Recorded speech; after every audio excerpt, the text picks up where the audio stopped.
Hi, guys. Welcome to the PHP. That would be Perez Hilton. My name is Booker. Thank you for joining us. How are you?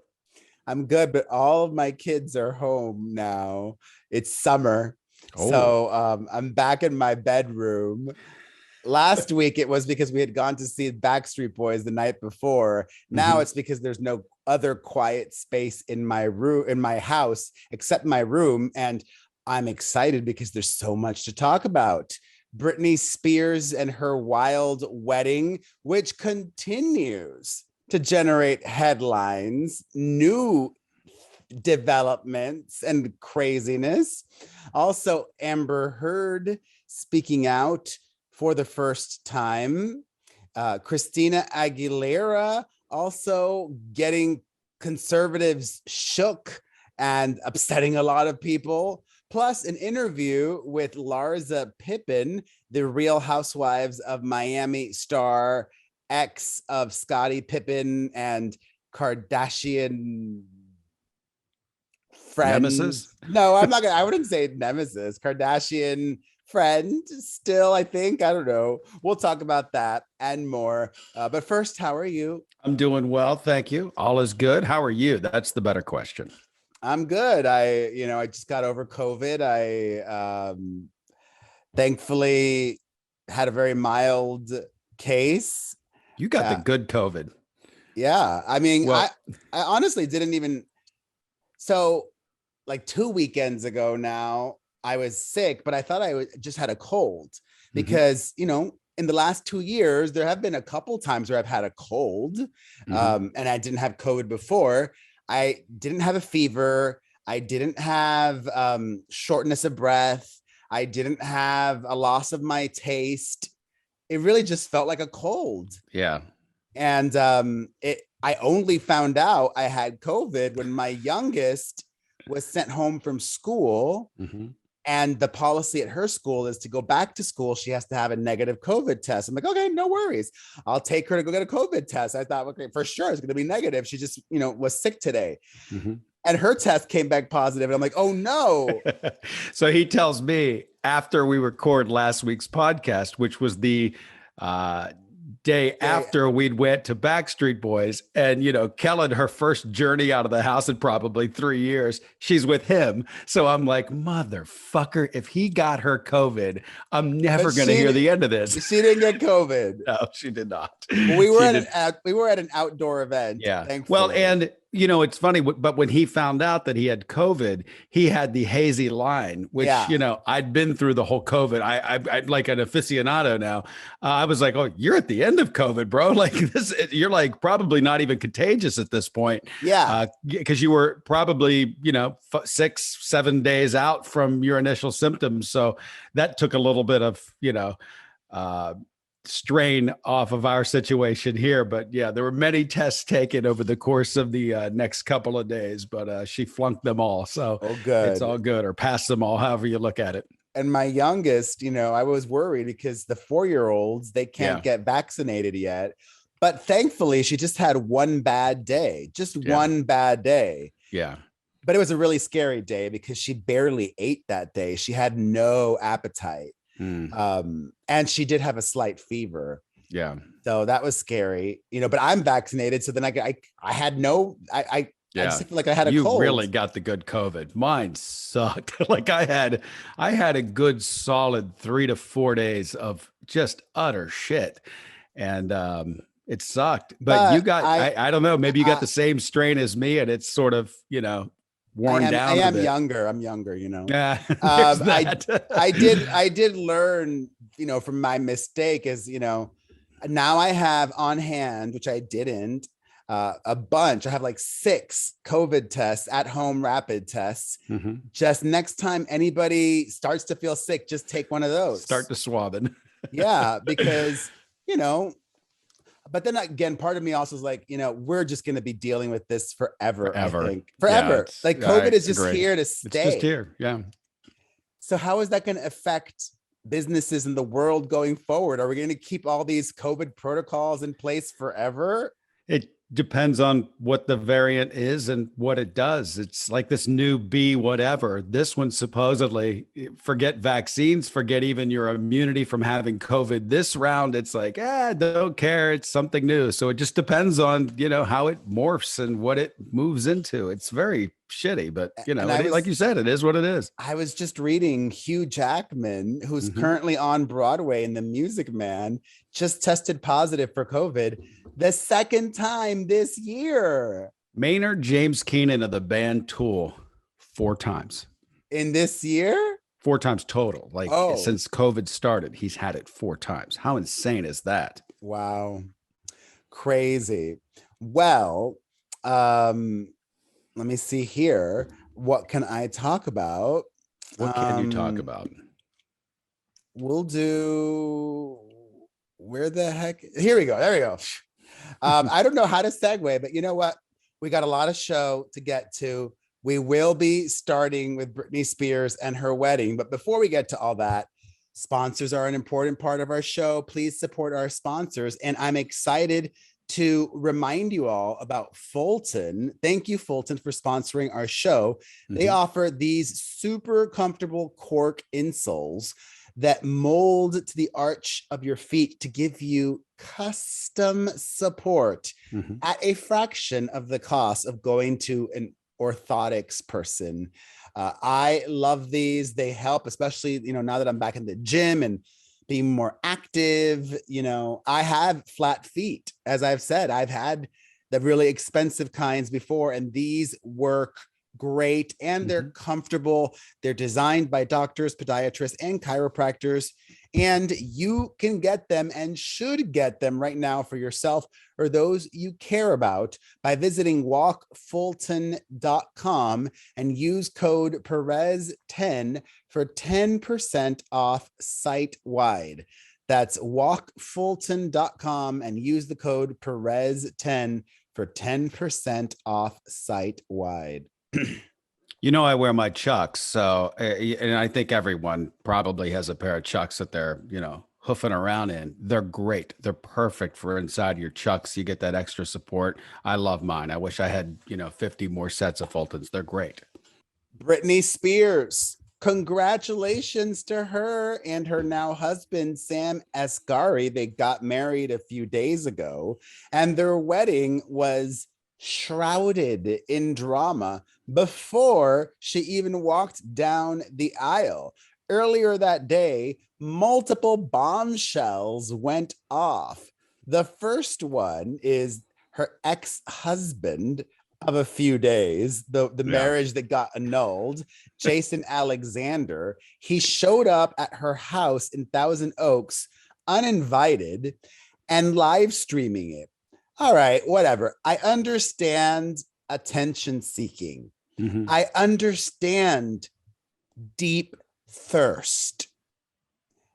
But then he took it to the next level by entering her house, literally inside her house where she could have been, entering the tent where the wedding was going to take place. And according to reports, he was found to have had a knife on him.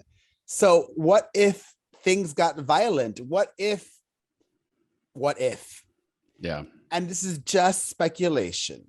I am full on not saying this is what is happening or speaking with any information. This is conjecture and a guess. Okay. Not that he's going to sue me, because I don't even know if he has money to sue me, but I will say, pose the question, what if, and maybe there's a high likelihood that this man is struggling with substance abuse. And if you are struggling with severe meth use for days or years. Boy, that escalated. Yeah, I mean, he's been streaming live. Anyways, you may not be thinking rationally and do things you really regret. So this was a real security hazard. And actually, I'm going to flash forward to just hours ago. Britney Spears says that she has fired her security team. As she should. For letting that happen. You have one job. You got one job. If you can't do that one job, bye. So the guy is facing, serious charges now. And also Britney has obtained a 3-year restraining order against him. He's also facing other charges from a former landlord. He got into some kind of disagreement there. And the guy, this situation reminds me of my thoughts and feelings towards young influencers, in that it sucks when you go through life and you think this, even if it may not be the reality, but it sucks when you go through life thinking, I had it so good back then, or what if that had worked out? I peaked when I was so young, and everything else after that feels like a failure. It must suck to live for decades feeling like a failure and wishing that other thing in your past would have gone right. And I feel that this is a case of, you get a taste of fame. You get a taste of, hey, I'm in the mix. And I've always said I could see how it could be addicting or whatever. To me, I understand that. And to have to continually chase it, it's much like a drug addiction. It's much like trying heroin for the first time. They say, heroin, you do it like the rest of your life, you're craving that feeling again. And I think it's the same sort of kind of wiring as drug use, that this fame thing, I've said it's addictive. That. Yeah, it is. I've said that, and people think I'm talking BS, but it's not. Yeah. Well, people don't know. People have never been in the mix, I take full accountability for my past. Yeah. But it is like an addiction, like a drug, truly. It's funny, like you versus me, we both had sort of different reactions to being in the mix, if you will. Mine was more of a visceral, I hate this. I loved it. See, I didn't. For me, really, and I was always adjacent to it, but it was really around the J-Lo time, around, dating Lynn and seeing the really ugly side of what it all is. It's just so ugly. And it can also be great. You couldn't get bigger than those two. And I had a front row seat for that. And I hated it. All right, you did, but I'm sure she loved it. And that's what I mean. That's like you and me. You love it. I hated it. I looked at it. I said, this is a terrible existence. Like being chased and for what? You're just skin and bones, your blood, water, it's silly. I found it all to be silly and somewhat depressing, watching so many people chase this thing that doesn't really exist, this fame thing. It's all kind of bullshit. And I had a very visceral, disgust to it, where it was good for me because it derailed my yearning and want for thinking, that's the kind of life that I want. That's the career that I need. And it made me reassess things and say, what is it that you really like to do? And for me, it was, well, I like to talk into a microphone. Let's just stick with that. And that's where I put all of my focus back into it. I don't know. I owe a microphone everything I have. So I guess I made the right choice, but I don't know. I found a lot of it to be disgusting. J-Lo's got a new documentary out on Netflix. I've got to watch it because I do love J-Lo. She's sweet too. She's, the ultimate hustler. She really is. She's a really nice lady. I've always loved Jen. I actually ended up watching a TV show recently. I watched 6 episodes of a show. This is the kind, I'm just, when I do watch TV, I like the kinds of shows that, if a season is 20 episodes, I only want to be able to watch single episodes if I want and keep going and watch more if I want. There's this show on Netflix. You're going to laugh at me. I can't wait. It's called Is It Cake? Oh, I've seen Is It Cake? Yes. So good. I loved it. I loved it. I watched it is a wild show because you're looking at this shit. You're like, there's no way that's cake. Yeah. It's fucking cake. I know. That is the kind of show I watched. And I watched a good show, though. 6 episodes. Although I watched it and I was like, they have celebrity guests. Why am I not on this show? I need to be on This Is It Cake? Netflix, let's make that happen. If you bring you should bring the show back. My kids and I loved it together. So anyways, back to Britney Spears' wedding. We had the fiasco with her ex, Jason Alexander. That happens before the wedding. Then also before the wedding, we found out, and it wasn't just a rumor or report, it was confirmed by her other ex-husband's lawyer, Kevin Federline's attorney, felt compelled to publicly put out a statement saying that Britney Spears' children weren't going to attend her wedding. Why did you need to do that? Nip it in the bud. Why not just the next day? Because there'll be negative stories. There'll be the next day. You could have done it literally the next morning. Why did you have to release that statement before she walks down the aisle? All right. I'll give you that. I think that was uncalled for. You're right. The next day, it's fine. It's over. Exactly. People are asking the question. You provide an answer. The day of sort of steals the thunder. But, look, lawyers aren't publicists. They're not savvy. They're not thinking of this stuff. They should. Well, and it's not her lawyer also, but still. Right. But still, it's just for tact reasons. Like, yeah. I don't understand. Look, I still believe someone may have asked in the first place, or maybe multiple questions or requests were coming in. I understand that. He could have just ghosted them until the next morning. Like, wait for 24 hours. I see what you're saying. Like, there's no legal reason to and do there was any no of this rush to that I could think of. respond. Yeah. He could have confirmed, the kids were not there the next day. I felt like that Barbra Streisand song, Raining on Her Parade. It felt like this was raining on Britney's special day. Let me read to you the statement that Kevin Federline's lawyer put out, Mark Vincent Kaplan, explaining the absence of her children. He said, quote, "They're happy for their mom, and they are hopeful that Sam and Britney are starting a great future together. It's their night, and they didn't want to take away from them." And then you released a statement and did that. Most people didn't care, though. I mean, it's such a buried headline. Oh, no, I think it's a big deal and very telling of things. First of all, Britney's children are not young. They are 16 and 15. So I interpret this as them truly not wanting to be there, because at 15 or 16, if I wanted to be at my mom's wedding, even if my dad had 70% custody, which K-Fed does, I would still go to I would be able to go. Even if my dad didn't want me to go for whatever reason, I would personally reach out to the judge and be like, I want to go to my mom's wedding. So they did not want to be there. And I think that's very telling. You can interpret that many different ways, but the obvious one is they don't support the marriage, I think. Right?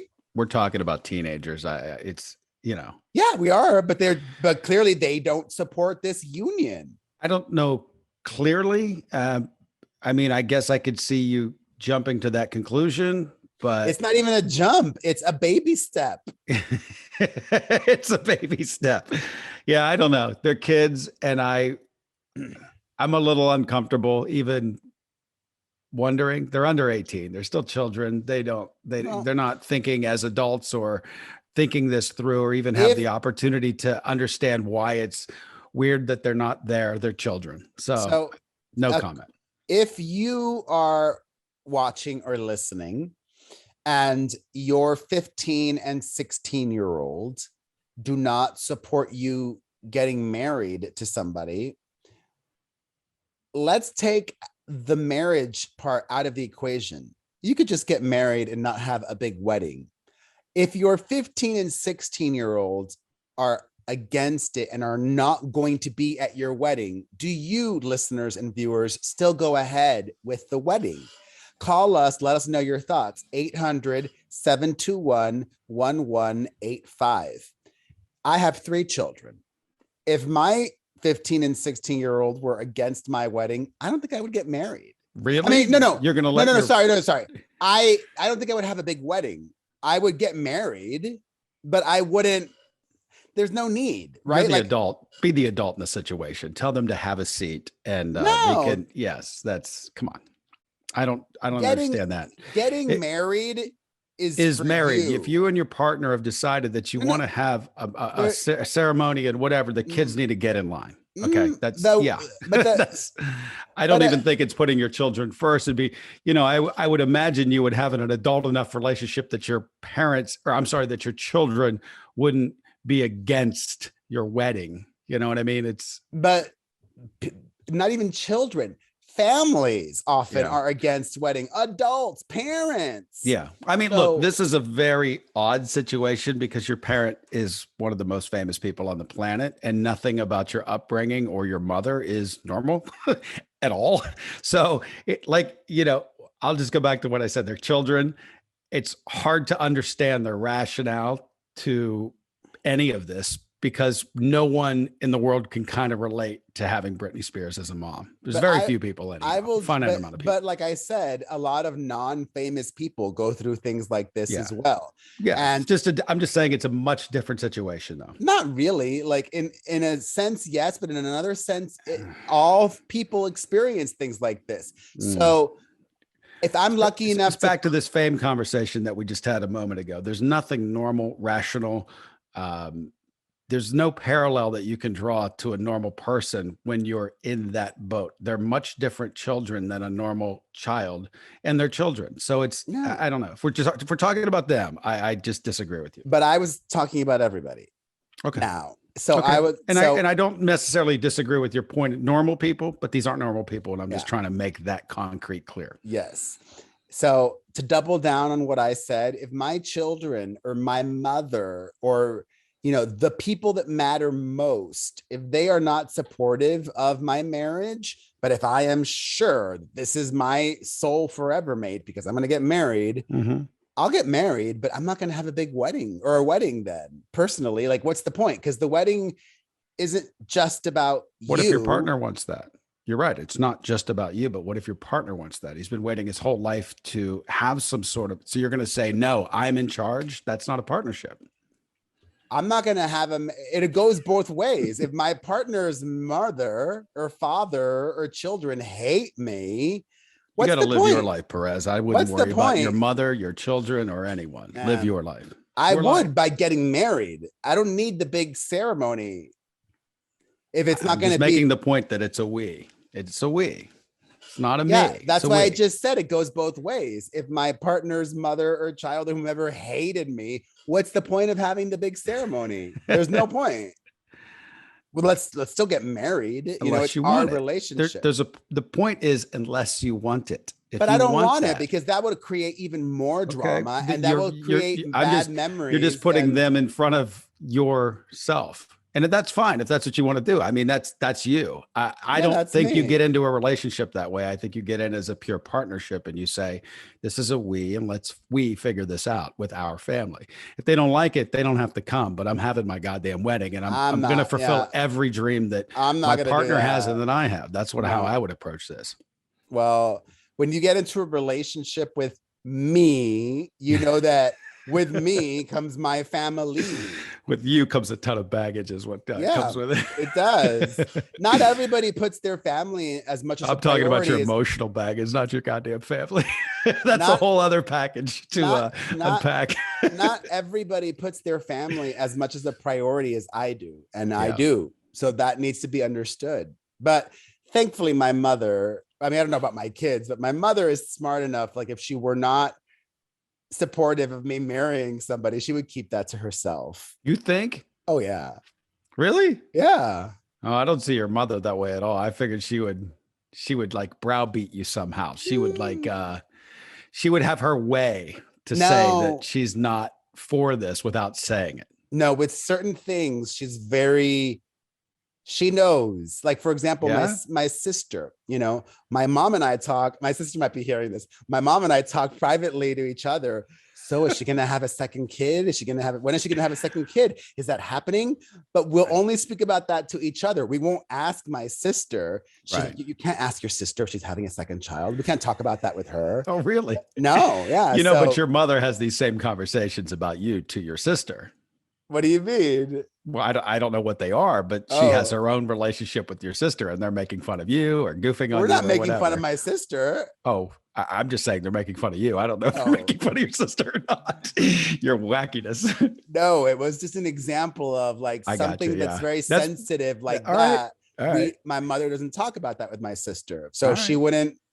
wouldn't tell me not to marry somebody, I don't think. Yeah. Especially because like I'm an adult. And if I've made up my mind, I've made up my mind. You know what I mean? Yeah. Anyways, the wedding happened and it was quite the pop culture event.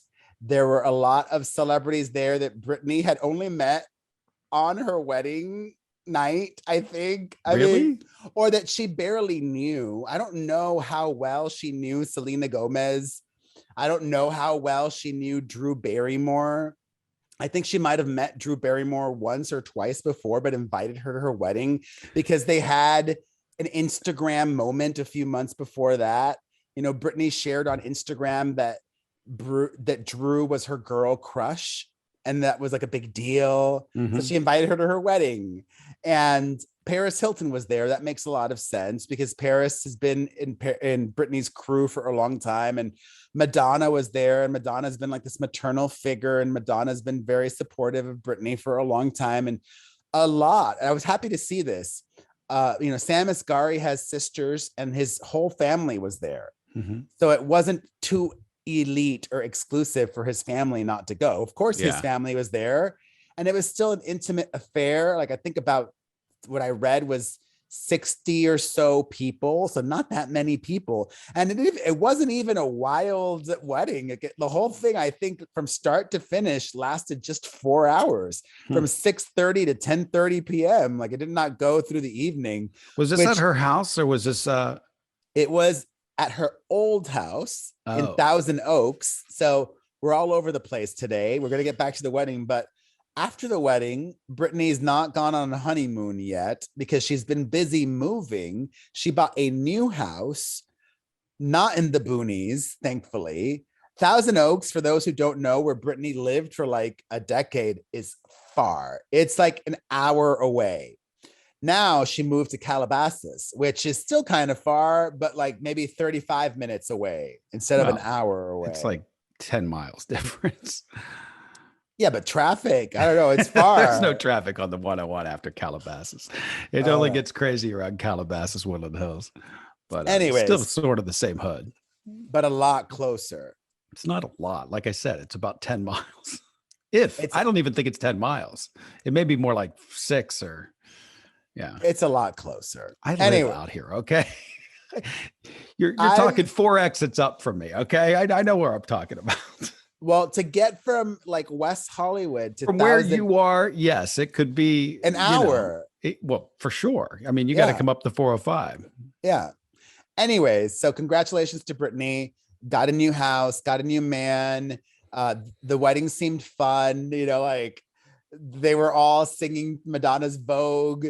Donatella Versace was there and she did the dress, and they were all lined up for this photo moment, and it went viral, and all these divas, and you know, a nice, seemingly normal wedding. However, her sons were not the only family not there. Obviously, her father was not there. Also, Britney's mother was not there. But, and I love this, after the wedding, even though she was not invited, Lynn Spears left a comment on one of Britney's posts about the wedding. And this is what Britney's mother had to say after she was snubbed and did not get an invitation. Lynn wrote, quote, "You look radiant and so happy. Your wedding is the dream wedding, and having it at your home makes it so sentimental and special. I am so happy for you. I love you." Aww. So even though, you know, mom knows that her daughter is very upset at her right now and did not get invited to her wedding, in your words, she's being the adult and still letting it be known publicly and maybe privately, or maybe privately she doesn't even have her phone number, right? Maybe she doesn't have a way of texting Britney. So she made this statement, and I think it was very sweet. And it's a, like an olive branch. And I think when you're the adult, you've got to keep extending the olive branch, hoping that the child will accept it. And the child may never accept it. But yeah, her sister was not there either. The sister was living her life and did not comment publicly about Britney's wedding. I don't think Lynn should have, to be honest with you. Why? Why exactly? It has nothing to do with the rest of the world. She doesn't need to make a statement. Like I said, what if the mom has no way of getting in touch with Britney? She can get in touch with her. If that kid can get into the house by walking in, and the ex-husband, I think she probably has a number or has someone in her camp that she can relay a message to. If some family member passes or whatnot, I'm sure she can get a hold of her. I just don't see the need to do it on social media for the rest of the world to see. I think that's the problem that this family is not understanding. Like, I would not air any of this stuff out publicly on a social media platform ever again. I think all of the problems stem from social media. So I don't know. I disagree. Her brother was not there as well, Brian. And what was interesting was that prior to the wedding, it was reported that he was invited. And my Britney spidey senses went off. I said on social media, I said, wait a minute, why was Brian invited to the wedding? Because he worked. Didn't I say it on the podcast last week? I don't know. I think you said he worked with her camp or something. Yeah, I said Brian worked for the conservatorship for years in Vegas as a VIP host. He was on the conservatorship's payroll, and even publicly in a podcast interview, he was pro conservatorship. So it made no sense to me that he was there. And then it ended up that he wasn't there, and his side released a statement that he couldn't go because his daughter was graduating and elementary school and gave a speech at her graduation and blah, blah, blah, blah, blah. And it wasn't even just reports.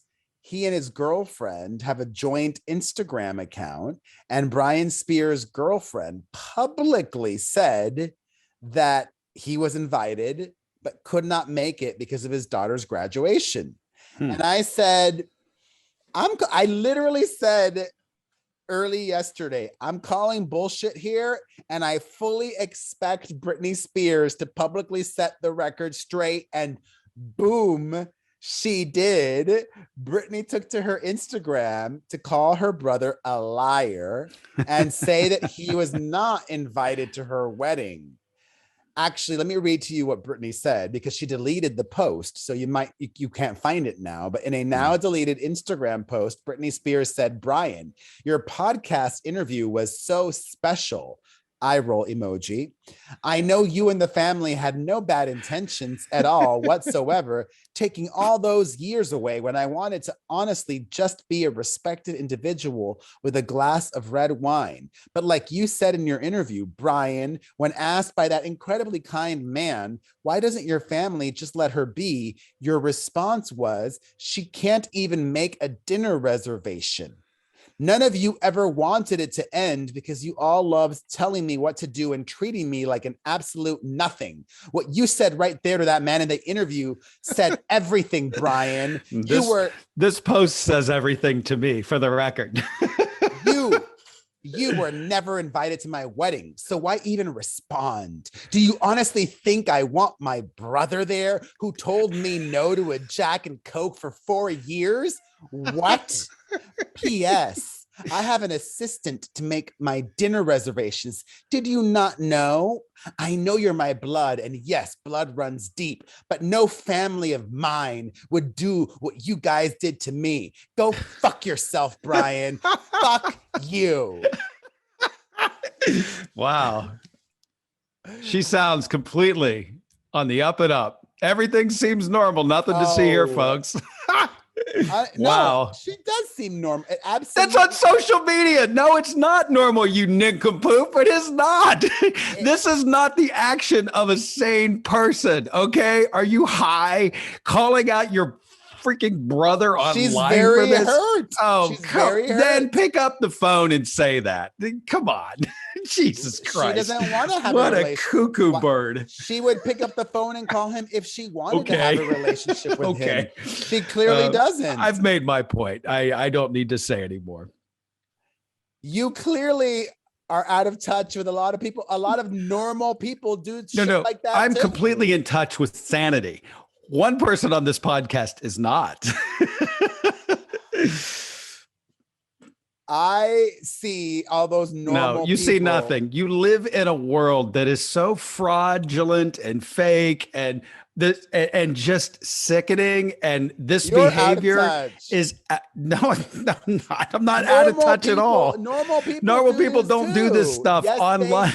Yes, they do. Okay. Well, this is a big giant star that's doing this. And if you think this is sane behavior, when you're at the doctor later, ask them to look between your ears and see if there's anything in there. Because this is not sane behavior. It's not. I'm sorry. I think a psychologist may disagree with you and say that this is part of Britney's healing process. Yes, this is very healing, and it's doing a lot of help.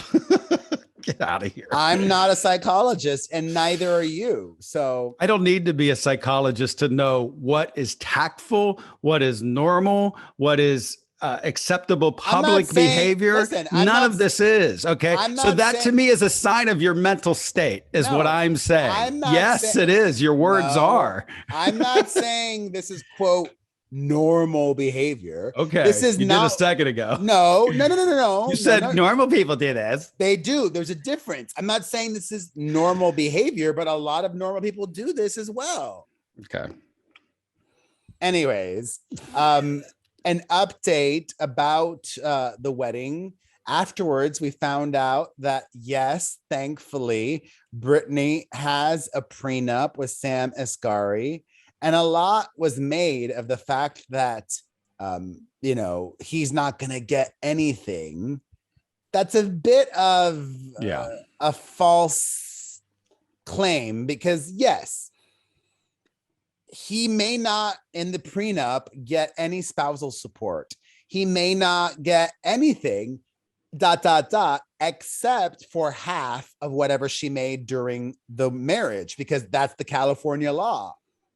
Well, so, I think your prenup supersedes the California law. Yeah. Oh, really? Yeah, absolutely. I mean, California law is out the window when you have a prenup. That's the point of a prenup. But back to your point, I don't believe that any prenup is completely bulletproof, if you know what I mean. There are things that could be argued and things like this, like you made this with me and whatever. And people often go back in and do have to fight this out, even with prenups. But the 50% thing, that's completely out the window if it's negotiated and signed to. I think from what I read then the prenup was just to protect Britney's assets that she had going into the marriage. Sure. And to your point, saying that he's going to get nothing. Well, that's silly. I mean, there's going to be probably years together. It's almost like time served. You know what I mean? It's almost like prison. You get so much for different times and whatever. And I'm sure he does. I doubt it's a cut and dry. I'm taking nothing if we get divorced. It just doesn't work that way. It'd be silly. And a reminder, there were a lot of people that were not supportive of Britney's wedding. A lot of normal people on social media. Britney's been with Sam longer than any other relationship. As I've said, she's dated this guy for well over 5 years. He's been by her side and supported her and loved her. And they were even expecting a child together. And they've been engaged for a while. I don't think this wedding was a rush wedding or anything like that. So congratulations to them. Speaking of Britney's wedding, somebody who was also not there was her longtime frenemy, Christina Aguilera. Christina Aguilera has conservatives in a tizzy because of her Pride performance in Los Angeles. Mm-hmm. She gave a very diva-tastic performance with multiple costume changes. And one of them, she well, who cares? Most people can find it later. Everyone's seen it. I've seen it. Yeah, I was going to show it, but whatever, you've seen it by now. One outfit, she had on this bedazzled, or it looked bedazzled, sparkly, shiny green strap on. Mm-hmm. And people were on the right were freaking out over this because the Pride event, the concert, was billed as all ages, which they interpreted as family event. It's a family event. And then you have Christina and a green strap-on dildo. Listen, every family does what they see fit. Personally, as a gay man, I think for me that sex is an important part of gay pride. I remember even since the 90s going to see the Pride Parade, and you had the D's on bikes. I'm not going to use that word, but that's what they call themselves, the lesbians that are topless. And I love that. I don't think that gay pride should censor itself because young children are going to be there. If you're going to take your kids to a gay pride event, know that it will be sexual. That's why I, as a gay man and a father of 3, have not taken my children to gay pride events yet, because I think for me, they're too young for that. Yeah. And also, I wouldn't just because there's too much throwing up on the street. I've seen guys with their hands and other guys doing sexual acts on them. And I'm like, this doesn't have any place in society for me outdoors. And I love that though. Well, I love it. I love you're a gay man. Of course you do. Yeah, I love it. But if you're going to bill it as a family thing, I could understand as a parent, you wouldn't want your kids to see that. But you have to know ahead of time what you're going to get into. That's why. Well, no, if it's billed as a family friendly thing, I could debate with you whether some of the things that I've said, keep in mind, I lived 1 block from Pride. I was there every year. I was the guy with my shirt on every year. I'm telling you, I would not bill it as a family friendly thing if I was. But Pride. I think they did. And I think that's the hang up. Look, exactly. You're going there. You're going to have to expect some things are going to happen. It's hedonism down there. I mean, it's crazy. But also, she did not go on until like 11 p.m. Yeah. What do you got a kid there that late for? Yeah. Why? She was the headliner. Why are you taking a child to a concert that starts at 11 p.m.? Yeah. Yeah. No, I feel you there. You're right. But this things I've seen in the street is a different. And the craziest thing, like literally this one Twitter account I felt compelled to respond to because she's this verified conservative person calling Christina Aguilera a groomer because of what she did.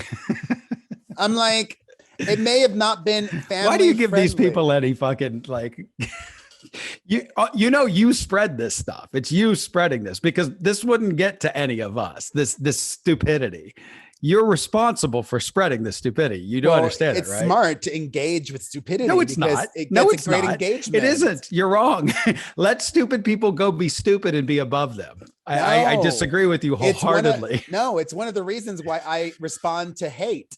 Like on Instagram, if people leave like a nasty comment, if you just ignore it, other people might ignore it. But if somebody says something awful and you respond, then you have people who agree with the nasty comment respond, but people who disagree with it and support you will also respond. And you should go chase down every dummy on the internet, Perez. That sounds like a really Christina day. Christina Aguilera may have been, quote, inappropriate or not family friendly, but she's not a groomer. All right.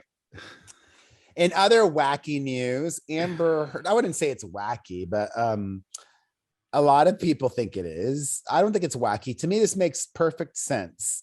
Amber Heard just sat down with NBC News in an interview that they are stringing out over days and over programs from the Today Show to Dateline, where she gave her side of the story and reacted to the verdict in the Johnny Depp and Amber Heard trial.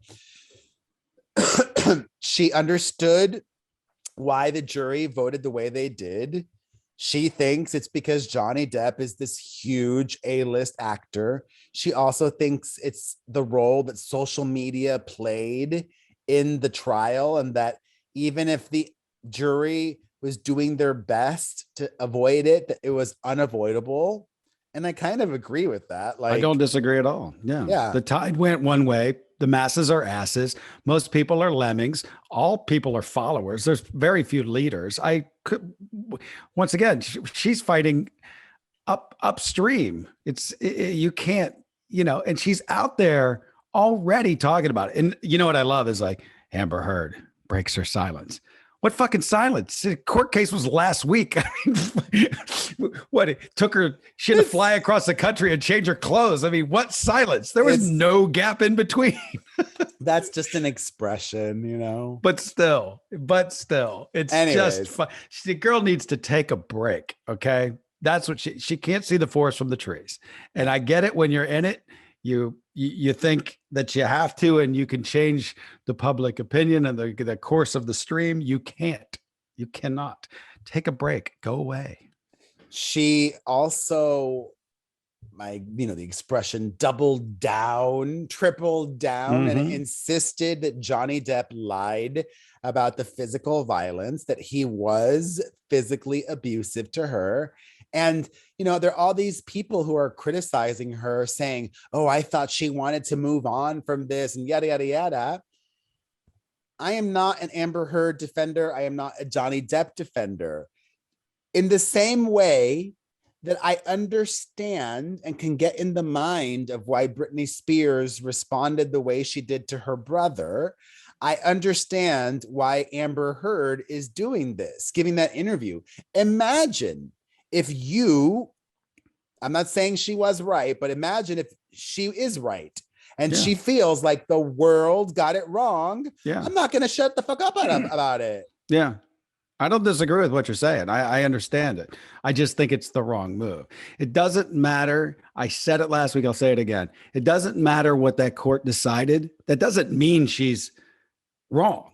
It just means that he put on a better performance than she did. That's it. That's all it means. Two people know what happened. Yeah. She said that. She said he's a great actor, a better actor or whatever. And for those of you wondering, there was a rumor going around that she is going to be cut out of the upcoming Aquaman 2 movie. As of now, that is just a rumor, and it's been confirmed that it's not true. She will still be in that. Yeah, they'd be nuts to cut her out. I would go if I was a Johnny. They all want to go and boo her scenes while it's a reason to go. I couldn't give two shits about Aquaman. Might be fun to watch people in the theater boo though.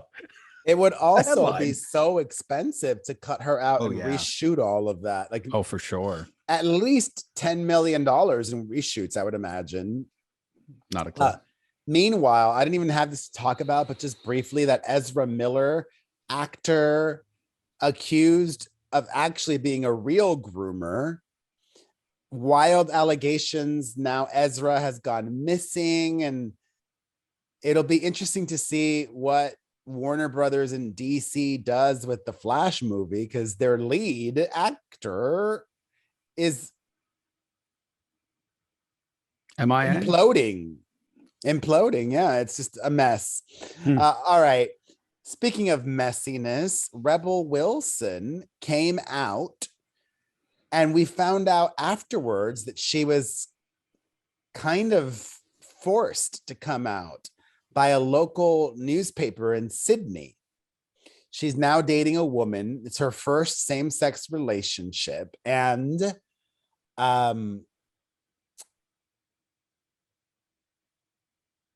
it's interesting because I think the big problem here is that the journalist gave her a deadline, be like, comment on this by Friday, right? And people perceive that like she's got this deadline to come out or she's going to be outed. This is like a thorny topic because in the past I did out people. And it's interesting because here's my question. And she did not do this though, but if Rebel Wilson went to Coachella with this new girlfriend, and she, in the middle of mass Gen Pop, as you say, if she started making out with this girl and was photographed by people, should the media not publish that photo of Rebel Wilson making out with it? She's, if you're going to be out in the public and especially kissing someone, what is it, your first day in Hollywood? I mean, show business. Yeah, it's going to happen. I mean, okay, you know, if I'm making out with Kaylee Cuoco at Coachella, I would expect there to be a headline. My girlfriend would be pissed, but there would be a headline and I would understand it. So I think the big thing here is that she hadn't done anything like that. So it felt, you know, I don't know. I mean, why, even if somebody's going to do that, I just don't buy any of this. I don't buy the whole Australian newspaper. I don't think that they're going to out them. It's 2022. I think that they said, we're going to publish this picture. Would you like to comment if this is your girlfriend or not? And that's it. And if she would have just ignored it. Well, I don't know if there was a picture. I don't know if there was a picture. Forget that there's a picture. That there was spotting, whatever. They're spotting you with this person holding hands, whatever. I don't think anyone would care.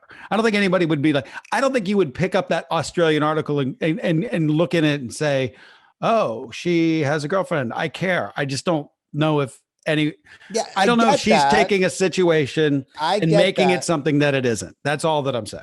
I get that. And as I've said also, there seems to be like a double standard when it comes to female same-sex relationships and male same-sex relationships.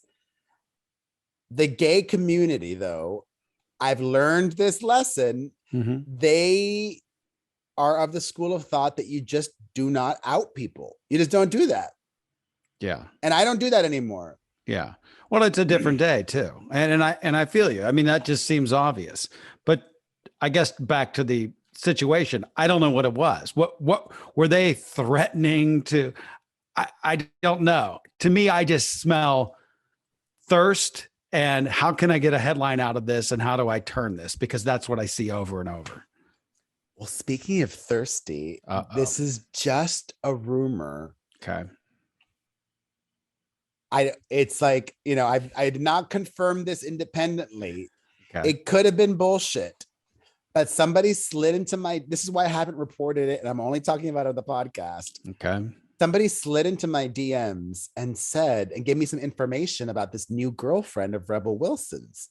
Apparently the new woman that she's dating doesn't really date women either. In fact, before Rebel Wilson, she was dating a rich dude who was 40 years older than her. Killer. And the rich dude dumped her recently. And after the rich dude dumped her, that's when she got together with Rebel Wilson. So a lot of people in the circle are dubious or suspicious of Rebel's new woman. Could be fake, could be something interesting. I think attention likes attention. That's what I like. Yeah, that's what I always think. So the journalist has kind of apologized now. Blah, blah, blah, blah, blah. Whatever. Anyways, more wacky news. A lot of purists and conservationists are very upset because now that it's back on display, the iconic Marilyn Monroe dress that Kim Kardashian wore to the Met Gala seems to have sustained damage after Kim wore it. Right. And I don't care because... Yeah, who gives a shit? We already know it didn't fit. I mean, Marilyn Monroe had a smaller ass than Kim Kardashian. There. I said it. So let me explain physics to everyone that doesn't understand this. When you try to put a big fat ass in a smaller dress, it's going to stretch out and things might pop off of it. Big deal. Should have known that going in. Yeah, more than that, there was some tearing. It wasn't just some of the little diamonds popping off. There was also tearing. Once again, physics.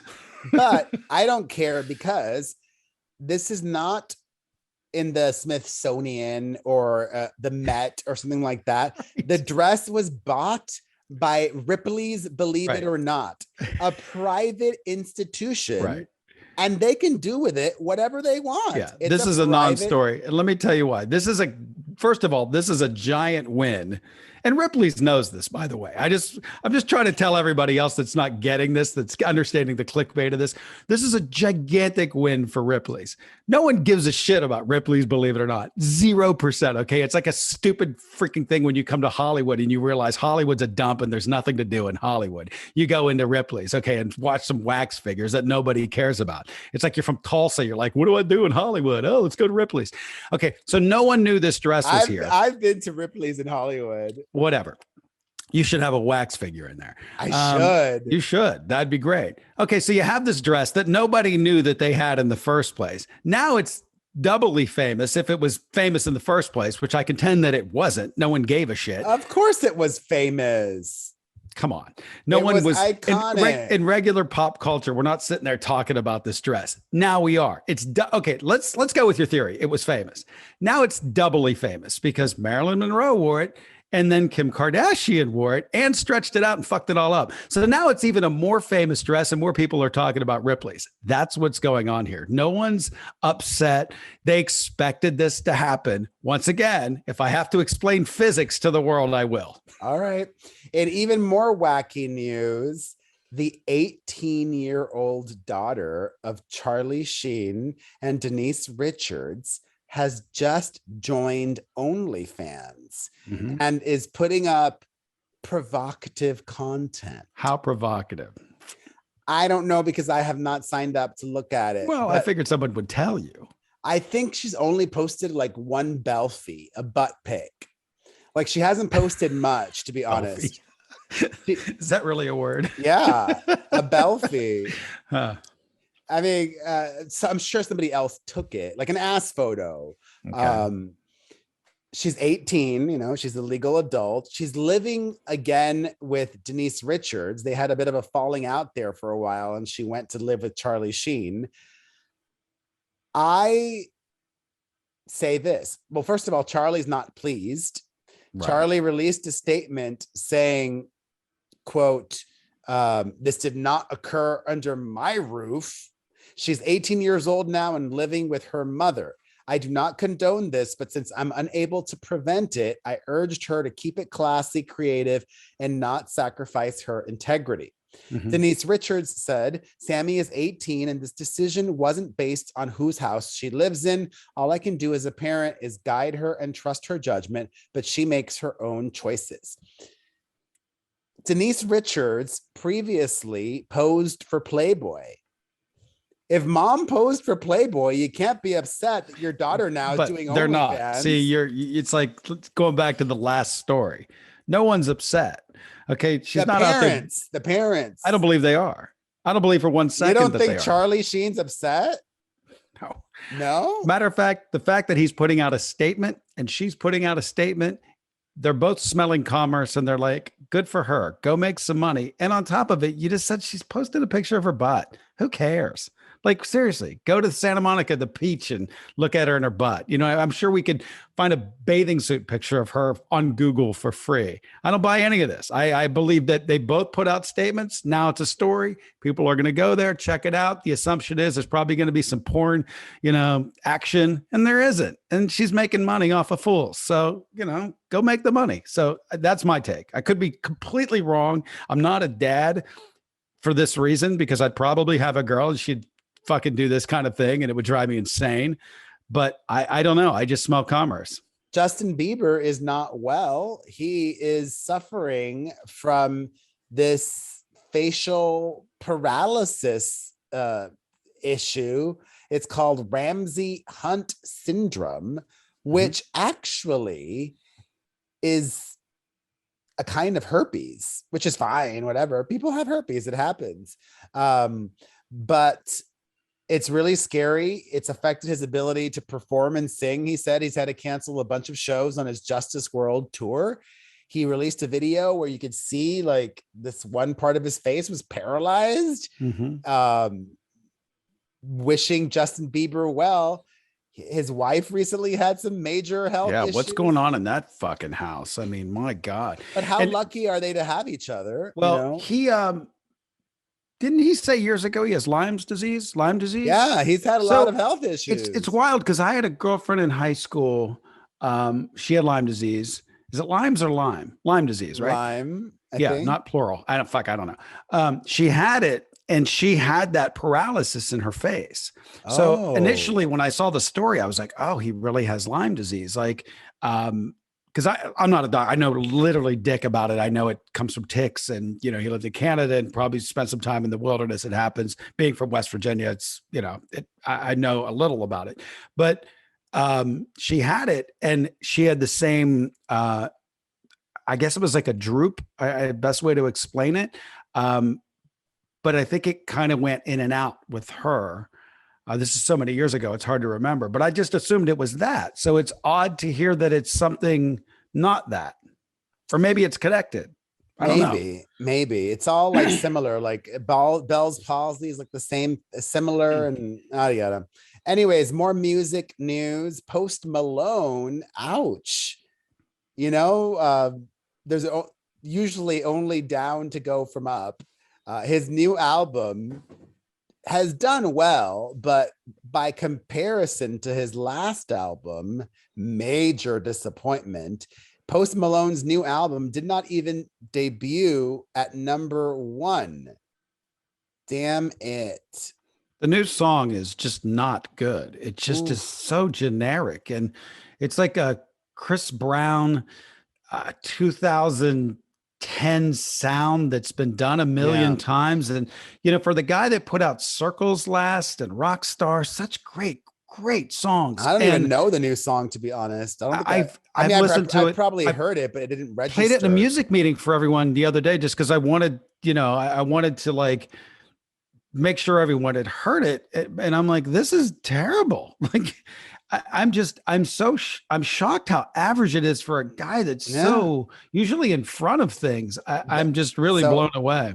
Bad Bunny is number 1 this week. Oh, and it sounds like a Bad Bunny track. Like it's like the cadence of the slower Spanish singing. It sounds like he was trying to do that in English on this song, and it doesn't. To me, it doesn't print. I don't know. And from what you're saying about the numbers, it doesn't sound like it's printing with anybody else either. Let me tell you the numbers. His last album came out in 2019, and that debuted at number 1, moving its first week 489,000 units. Yeah. This one debuted at number 2 with 121,000 units. Power hits, no hits. I mean, you got to lead with a hit, and boy, this isn't. Ginormous drop. Speaking of hits, I love it. Kate Bush continues to do very well on the Billboard Hot 100.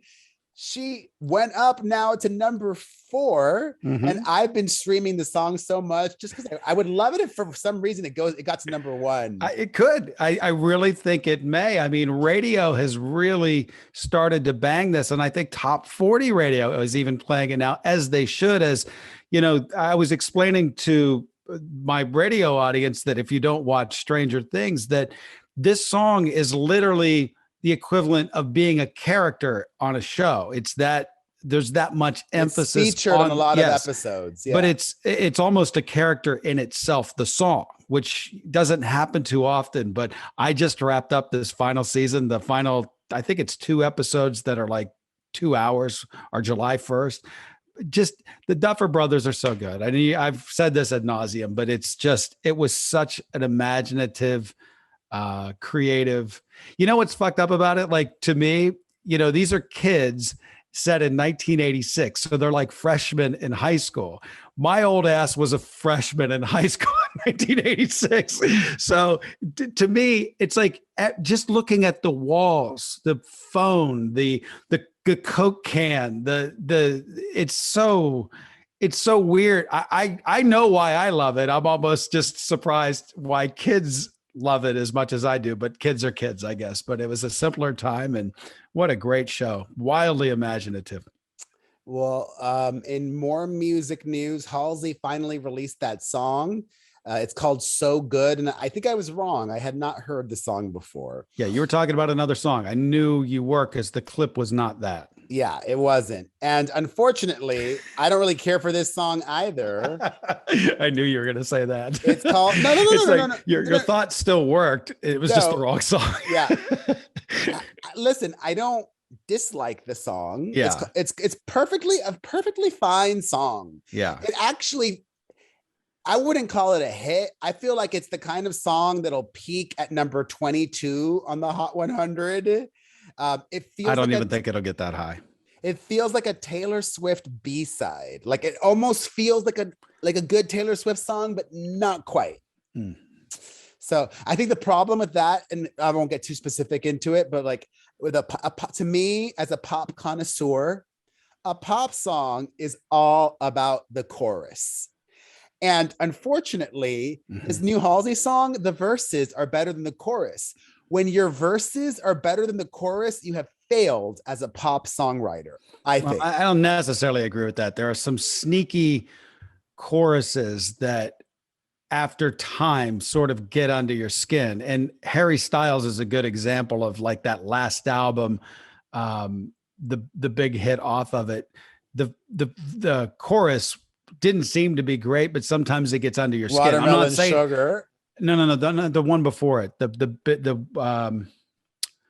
one before Watermelon Sugar, Sign of the Times. Sign of the Times. Yeah. That's a good to song. Me, yeah. That was a sneaky sort of chorus that gets under your skin. I don't know if the Halsey one will do that, but we'll see. Demi Lovato released a new song as well, and that one I actually really like. Yeah, I like it too. It's called Skin of Your Teeth. It's a pop punk throwback to early Demi days, because when Demi started, that was the sound that was the debut era. Like, you know what I don't like about that song, and boy, this is nitpicky as crap, and I don't know why I don't like it, but she starts off with like Demi did it again or something like that, and you don't like that she mentions herself. Yeah, and I don't know why I don't like that, but it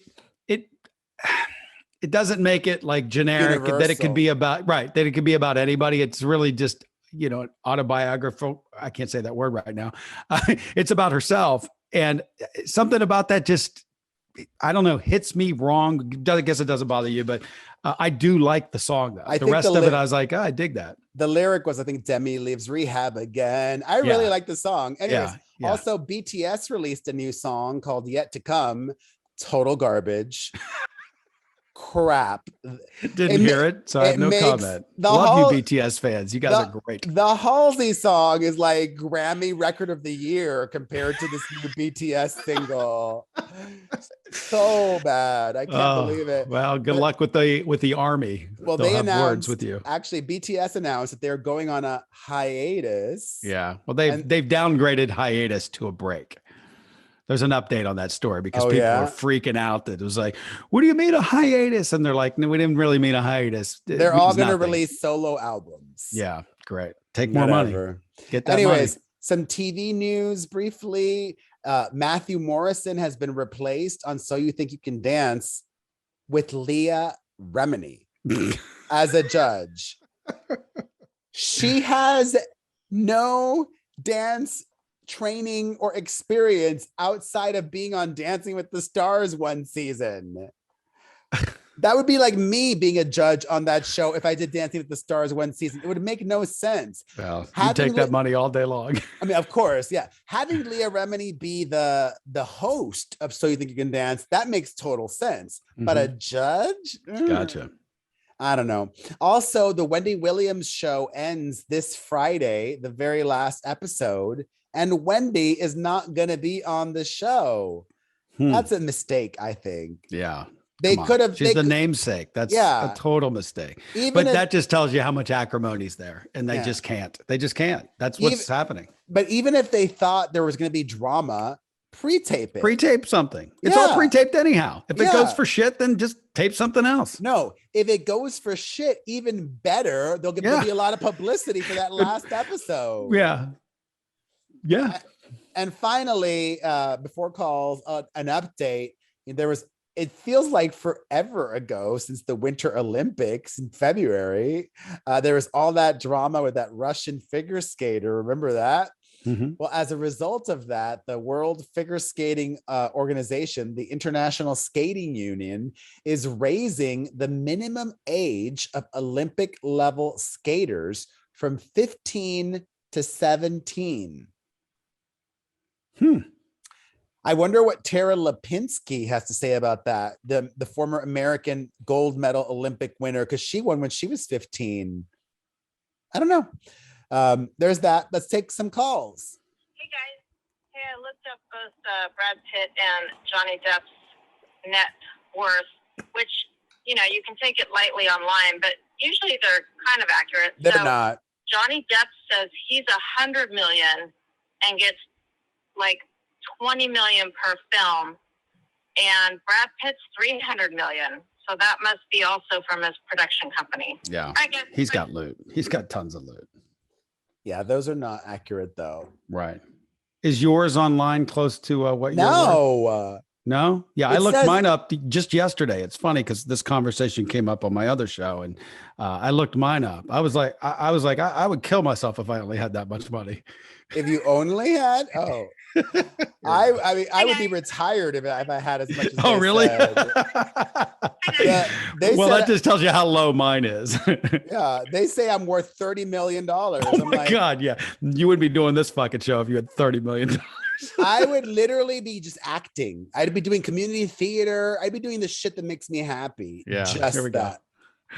Hi guys, I'm calling from Canada. Just a quick comment. I wanted to just I would still be doing throw this. a little support to Matthew Morrison. There was a caller last week that said, they should, he should have had his ass fired and it was good or whatever. I'm opposite. I feel bad for him. I think that what he sent was completely innocent. And you're right, Booker, the court of public opinion just, made him guilty immediately. And that's sad. And I appreciate you, Booker, saying that you wish you would have done your Booker thing. I once called in and said Booker brain. I have a Booker brain and I feel the same way. We should have waited until we got the facts. And I just think it's sad and I think he should get his job back. Thank you. Bye. Yeah. All right. Hold on here. Take another call. Hey, this is Christina, and I'm from San Diego, California. I love listening to the show, but I can't stand when Perez talks about BTS making fun of them. You're asking why they invited J-Hope to Lollapalooza? Because he has everything to be there. Second, he sells tickets. He sold out in less than 10 minutes since he was announced. Armies are going to make the trip for him to go to Chicago and see him. Because that's what the fans are for, rich or not. That doesn't even have to concern yourself. You got enough of this? You want to hear some more? No, I need to hear it all. I want to see J-Hope. Okay? So please, you need to be more respectful when you talk about them. Because every time I hear you talking about them, you're always laughing, being so derogative and rude. Like, yeah, Perez. Jeez. What for? What for? I respect the fact that you don't like it. It's fine. You don't have to like them or like J-Hope for any matter. But why do you feel the need to be laughing when you're talking about Yeah. them? Please do better. Do better, Perez. I love how you talk about them and give your opinion without making fun of them. Right. Because they're a real, Perez, they're a real group and they are very talented. And they don't seem like a bunch of male cheerleaders up there at all. They are a legit act. Well, I just don't really like, they are like, they're like Nelly, right? No, The Nelly rapper. had lots of hits. Nelly had a thing. but I would never go see Nelly in concert. Or Okay. they're like, or like they're like Flo Rida, right? Okay, there you go. Better. They're One like, hit. They're like Flo Rida. Like I don't hate Flo Rida, but I don't Yeah. like Flo Rida. I don't know. I like that show on Netflix, Cheer. I'd rather watch that. All right. Here we go. One Hey, Jens. Guess where I'm from? Pittsburgh. I'm calling because I want to give a little bit of light to the Johnny Depp Amber Heard. that you guys talk about.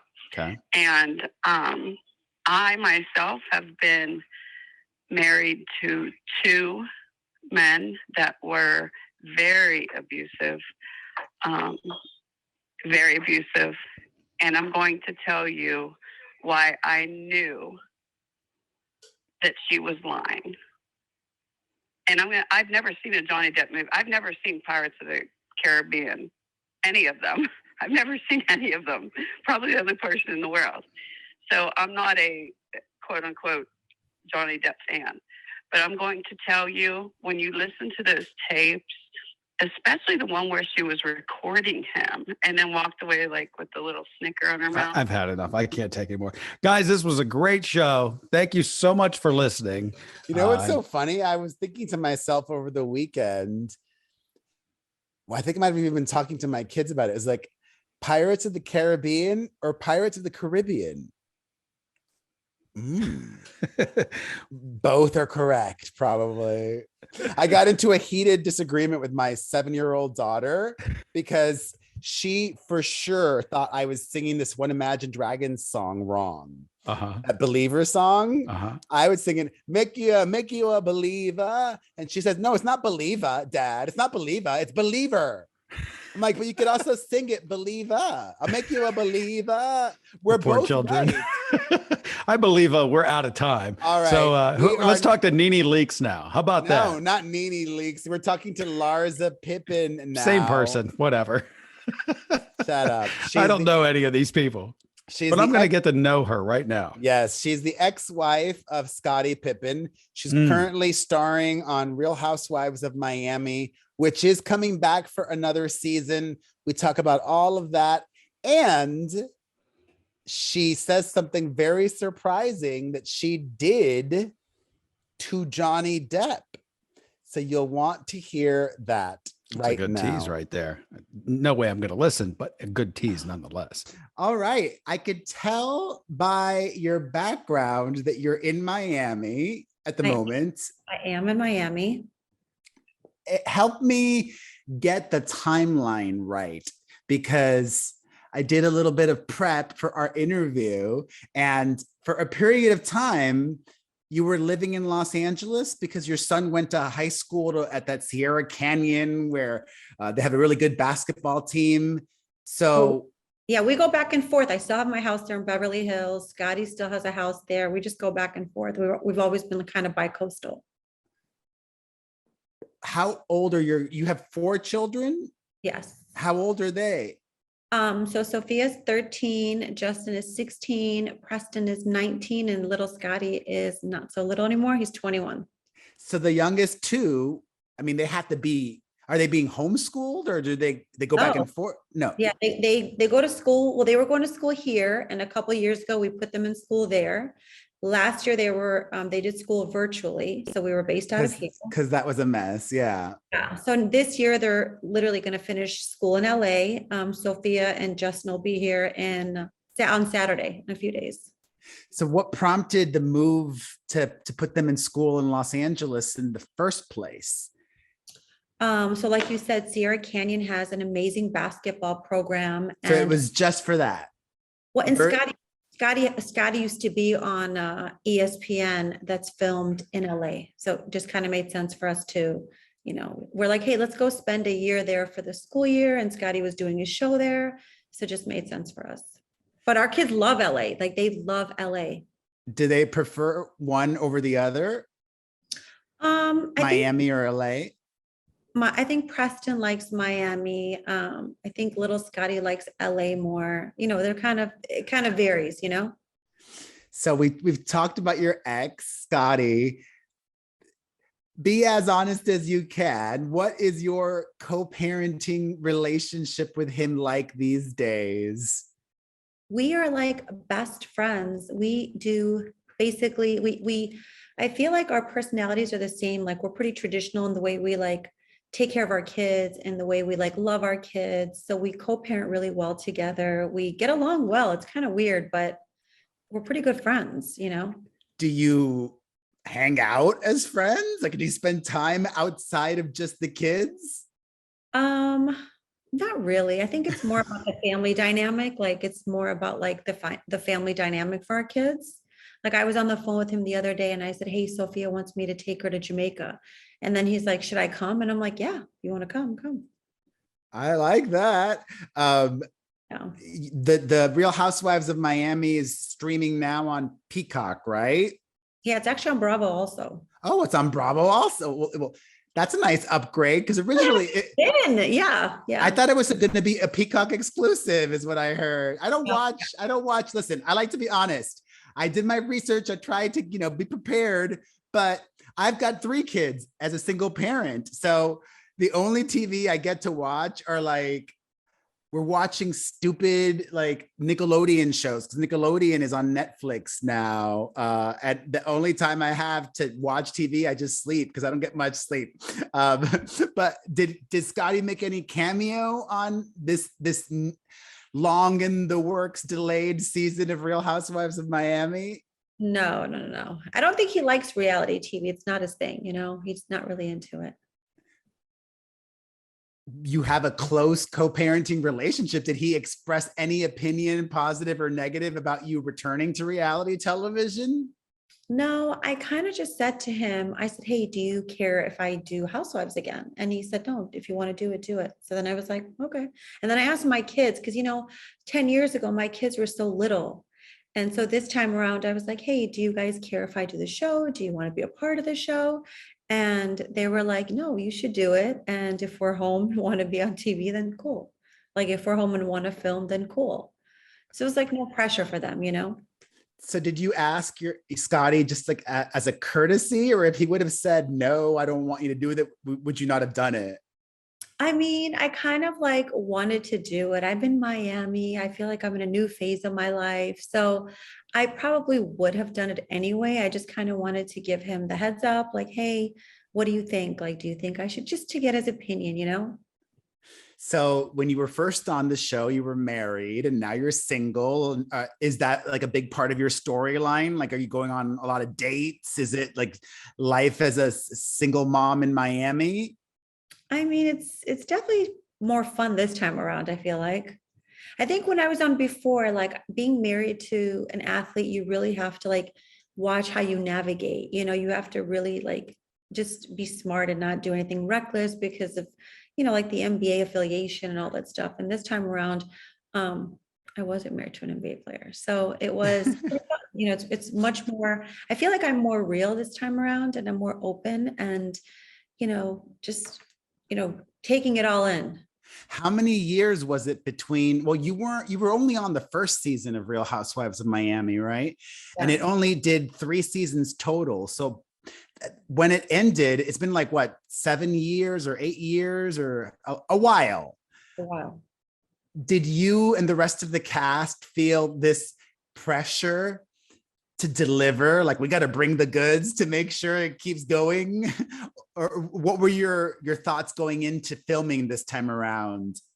No, I just feel like it's just good to be authentic and real and open, and just show your life and show the emotions and all the things that you're going through. I feel like for me, it's been like, highs and lows. There's some days that are really great and some days not so great. And like, this is the first time where I'm basically like, I was in LA and then I came here. My kids had a month left of school. So I came back to Miami, sold my big house, moved to a penthouse in the city. Like, I'm on top of the city. I go out every night. Like it's super fun.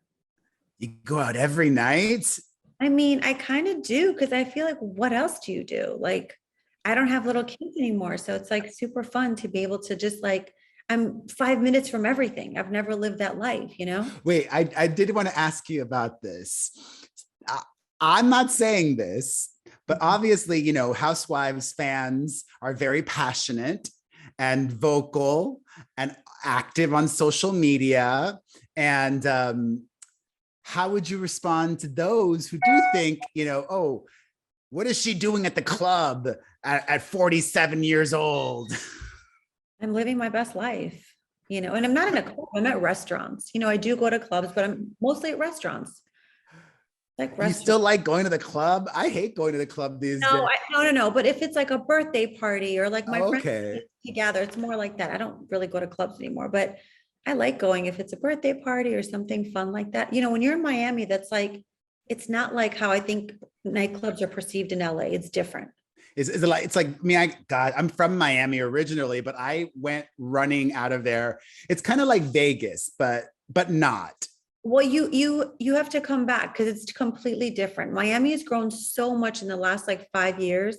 It's completely like East Coast, like Well, everyone. the last 2 years, even everybody's moved. Yeah. Everybody's moved there. It's- All the locals are complaining. I know. There's no parking. There's a ton of traffic. There's nothing in the real estate market. The city's on fire. So it's pretty amazing. So, if a guy were to, want to go out with you, like, how have they been approaching themselves? Is it like sliding into your DM situation, or do you like being introduced through friends? What would be your preferred method? I feel like I tried the DM way. I tried the DM aspect and I don't think it worked for me. So I think friends are probably a safer bet. Like being introduced by someone that knows both people, it's like, oh, this person's great at this. And I feel like you'd get along because you like that, that probably would work out better. Have you made the moves on anybody yourself? Would you do that? No, but you know what I did do the other day is I DM'd Johnny Depp. You did? Why? Just because the whole like trial thing, I just felt like he needed some encouraging words. And I literally like slid into his DM and I was like, you're amazing. I love you. Like, just because I felt like, I'm like, it's gotta be so hard to put like all of your business out there like that. Like the ugliest part of your relationship, and I kind of felt bad for him. So you've been paying attention to the trial. Oh, I'm like so consumed with it. I'm like, oh my God, it's like insane. It's insane. Yeah. And what made you think so I'm assuming, your take is you believe him and you think she's a liar, basically. No, okay, Perez, slow down. I didn't say she's a liar. I just felt bad for him because I just feel like, when you're like a major artist, when you're a major actor, there's certain things that you're supposed to keep private, and that like whole mystique about you, when you're a Hollywood megastar. And I feel like with this situation, you basically got to see the worst part of his life, and I felt bad for that.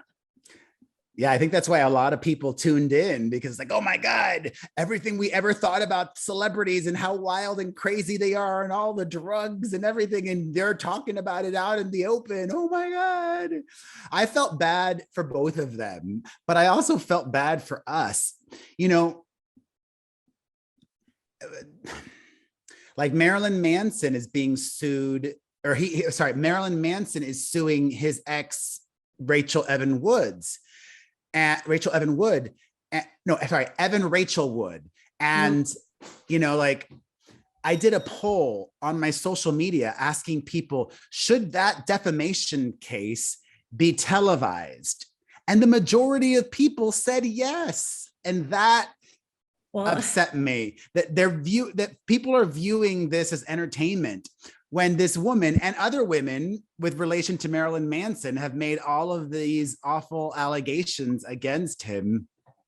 It makes me really appreciate the Housewives, because it's not like, well, some of the other franchises have real drama, like scamming housewives that are doing allegedly illegal things and yada, yada, yada. Yeah. No, I think people like to I think if it's going to be good TV, it's got to be a train wreck, and people love to see a train wreck, something different from their normal lives. And it's kind of a shame because I feel like I want to see like inspiring stories. I want to see someone that's like the underdog come back and win, because that's kind of like how what I would enjoy watching.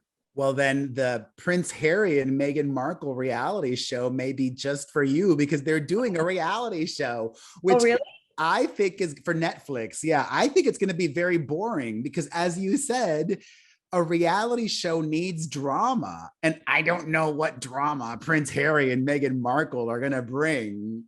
I mean, they're just so fascinating. Like, I think people would want to view, watch and kind of see what their lives are like. I feel like he lived a certain way and now he's like living a whole different way. So I think that's kind of interesting, If you're interesting, I mean, a lot of people think he's kind of boring. Just No, he's probably not. I think it's, a lot of times I feel like people don't really know who you are. There's like your public side and then there's like your personal side. And sometimes people view you based on your public side. And I want to say I've met people that I thought were like so amazing that online, their resume you would think were super boring. And then I've met people that you would think are rock stars because they are rock stars, but in real life, they're so boring. Maybe guarded is a better word. I think I'm kind of boring in real life, which might shock you. No, I feel like you look like you're wild. You seem like you're wild. Guarded. Not guarded. I'm also just like. That's fair. Guarded is fair though. That's okay. It's good to be guarded. I feel like I'm constantly hibernating when I'm not on, because I'm on so much of the time that when I'm not on, I just like want to just be tired. I'm like that too. Who likes dabbing? No, I'm not talking about the dance move. I'm talking about the way people get high these days. Back in the 90s, forever ago, when I was growing up, it was smoke this joint or hit that bong. But nowadays, there are these concentrated forms of cannabis, and they hit way harder. It's like taking a shot instead of drinking a beer. And this brand, Boundless Technology, has the best way to dab. You are going to love this product. First of all, it has a nectar collector where you can dip directly into your favorite concentrate container. The dab tool technique lets you load your wax on the tool and then you vape off the tool. And it also acts as a traditional wax pen. You preload your coil by applying a dose of extract directly onto the coil. You place the magnetic cap on and inhale. Also, this pen heats up instantly. There's no buttons, just inhale to activate. There's no butane or torch required. Literally, it could not get any easier. Go to boundlesstechnology.com and enter code Perez10 for 10% off. And right now, that discount is just for our listeners. Go to boundlesstechnology.com and enter Perez10 during checkout. Being in Miami, Miami's not like Los Angeles where there's just celebrities and reality stars and musicians everywhere. There's a lot more thirsty people in Miami. Does it make you question new acquaintances and be a little bit more skeptical about people when they want to get to know you? Like, why do you want to get to know me? Like, how do you navigate that living in Miami? You know what? I kind of felt the opposite when I was in LA. I felt like everyone in LA wants to be famous, and I feel like, and everyone in Miami just wants to have fun. Oh, so you're really selling Miami, I gotta tell you. Are you gonna come back? I think you should come back. Your kids love it here. My kids, it's just so fun. You get to be outdoor. Like I do want to go within the next 12 months on vacation, but I'm cheap. So I need to manifest a paycheck that's a nice chunk. I'm like, okay, I'm going to use that just for a Miami trip. So putting that on the vision board and manifesting that.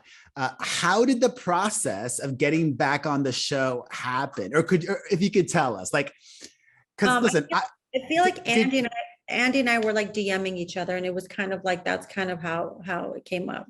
Oh, I love that. So you were interested from the get-go. Like, it wasn't like playing hard to get, or it wasn't like, let me see if they reach out to me. Like you were in the mix from the inklings that the show was coming back. Yeah, I feel like I was just talking to Andy. We were talking about the show, and he's like, "What do you think?" And I'm like, "Yeah, I feel like, I think Miami should come back." And so yeah, I just had a random idea in my head. Like, literally, I had a brain fart, which just took me to Nashville. I need a Real Housewives of Nashville as well. Do you think there's enough appetite for yet another franchise, or are people kind of like, there's enough housewives already? I think Nashville would be kind of cool because it's kind of like the southern part of the state. I feel like they have music, they have great food, I think so. I think Nashville could be kind of cool.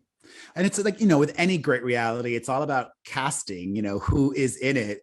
So you could have like Jana Kramer be in it, and she's just a lot of drama. Or you could have Kristen Cavallari, who's been a reality TV Oh, yeah. OG. People would love to see her. And a ton of bachelorette people are living in All live there. Nashville. They Yeah, all live there. Yeah. I don't know why, but they like are all like Oh. living.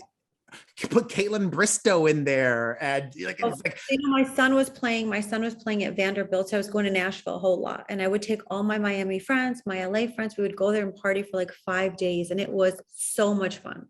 Like Nashville is so much fun. I read your son, he's not going back to college, so he's going to be in the NBA draft this month. Yeah. Right. Mhm. So that's exciting. It's so exciting. It's just nice, and it's just a crazy feeling to watch like your son. Imagine you have 3 kids, worked so hard his whole life since he was like 4 years old playing basketball, and then now he's getting to live his dream. It's just so exciting and like a beautiful time for him. Has he expressed any interest in like the obvious, like, well, I really hope Chicago picks me or Miami picks me or something like that? No, I feel like he wants to go where he like is going to be able to play, and he loves basketball. That's all he wants to do. So I think he just wants to be put in a good position to play and win, It's all about winning. You got to win. So this season, I've been winning to you for a long time. So the Pippins like to win. Like that's just what they're used to. This season on Real Housewives of Miami, there were some new faces. And I love that there was a queer face. Martina Navratilova's wife is on the show this season. Like I said, I like to keep it real, Larsa. I have not watched, so I'm going to ask you what might be stupid questions. Did you get along with her? Do you like her? Do you hate her? Is she a bitch? Tell me all about it. Martina is so cool. The wife. Oh, Julia. Yeah, no, Julia's great. Julia's great. And Martina appeared on the show as well. Martina's filmed with us a few times. She's great.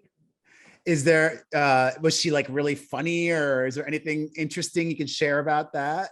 Like she's more cool than she is funny. She just has like a great, like cool energy about her. Well, I think it's important that we saw that, especially because of all that's going on in the state of Florida and gayness. Like that's just, ugh. Why do you think we have not seen like a guy, gay or straight housewife per se? Wait, a gay guy? Yeah, like I feel like a gay guy could be a housewife. No? I mean, I guess. I don't know. I'm not sure. Maybe next season. I don't know. I feel like right now we've got we've got Julia, we've got Martina on our show. It would probably be like challenging if we had to, because we share rooms and we're changing with each other. And sometimes it's a little, Has being back on the show helped? Or what's the experience been like this time around? Because social media is very different now than it was like 10 years ago. It's been good. I mean, I literally have had a great experience. It's been fun for me. I literally just have fun. That's the only thing I want to do is just to have fun. I'm all about it. If it's about having a good time, embracing like where you are in life and just living your best life. What was the hardest part of filming, you would say?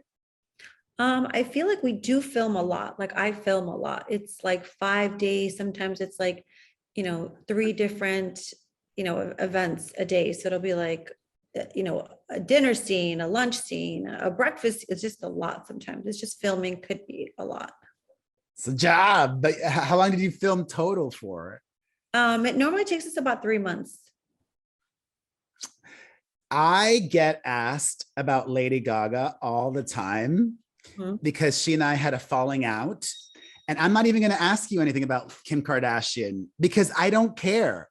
I just wanted to say people have falling outs or they don't even have falling outs. I needed to address it because I feel like people would expect me to, but it's so stupid. Like people move on in relationships and friendships, and that's life and that's okay. No, so yeah, I what's weird? I feel like when I think about people that I thought would be friends forever are no longer friends. And then I think about people like, oh, they didn't even like each other. Now they're friends. So I feel like, you kind of, I don't know. You just got to be happy. Surround yourself with people that make you good, better, happy, and just keep it moving. And I your feel like kids, my life was so fulfilled. I have 4 kids. I have a jewelry line at Saks, and I'm so ooh, busy, So for me, it's like I don't have time to worry about like all the negative things that are said or the misconception or stuff like that. Like I'm just focusing on myself, where I'm going, and is what you're wearing part of your jewelry line? yeah.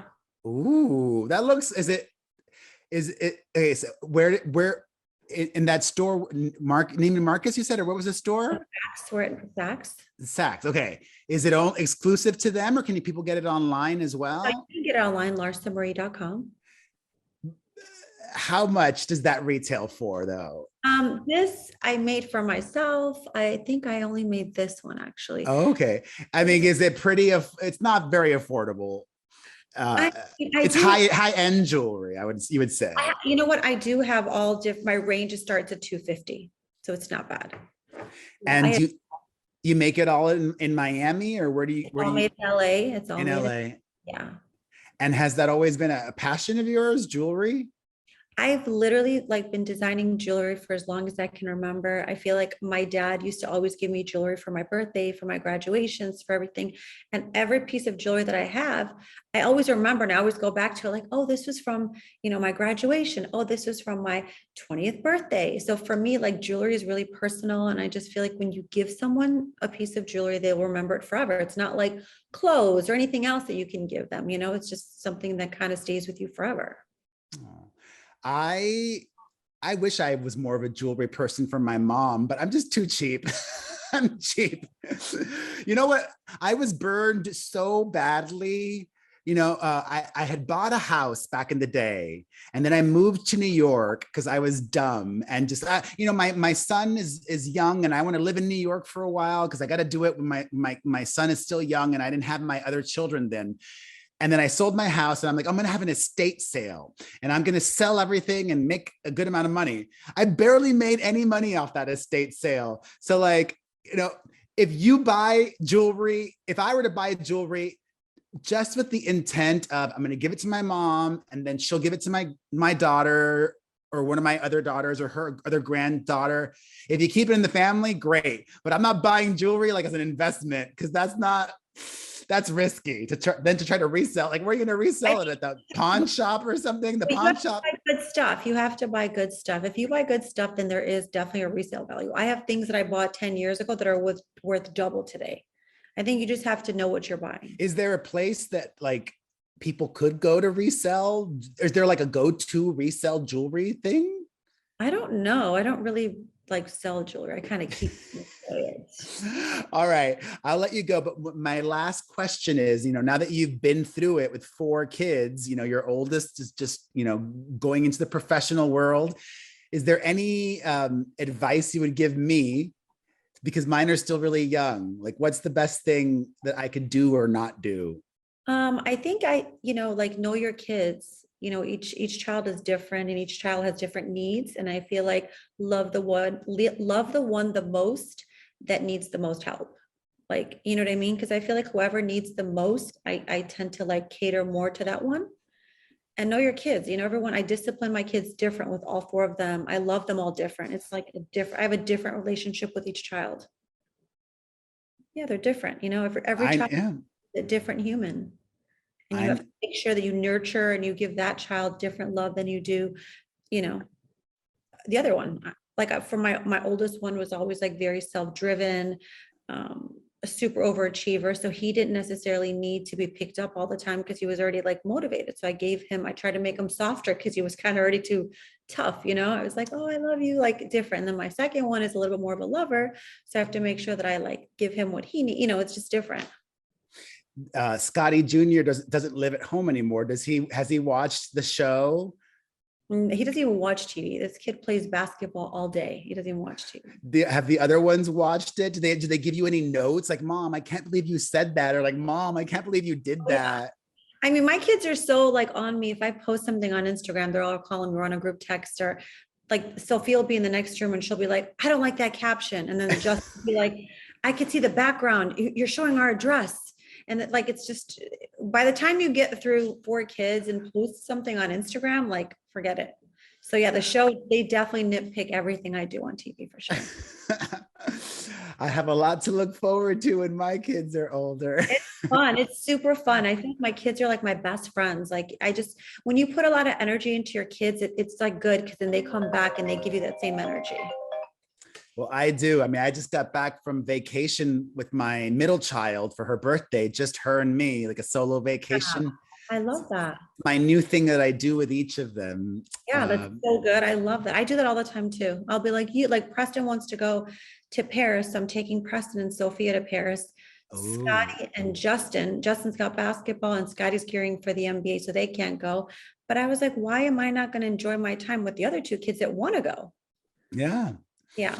Well, if I make it to Miami in the next year, I'll slide into your DMs. Actually, wait, I do know also Marisol Patton. Of course. What's everybody knows Marisol, I'm sure. She's what was the you and Marisol get along? Yeah, no, we I want to say last season, her and I kind of picked up, and I feel like we're both different and we just get along so well now. And I really appreciate her as a friend, and we kind of pick each other's brain, almost every day.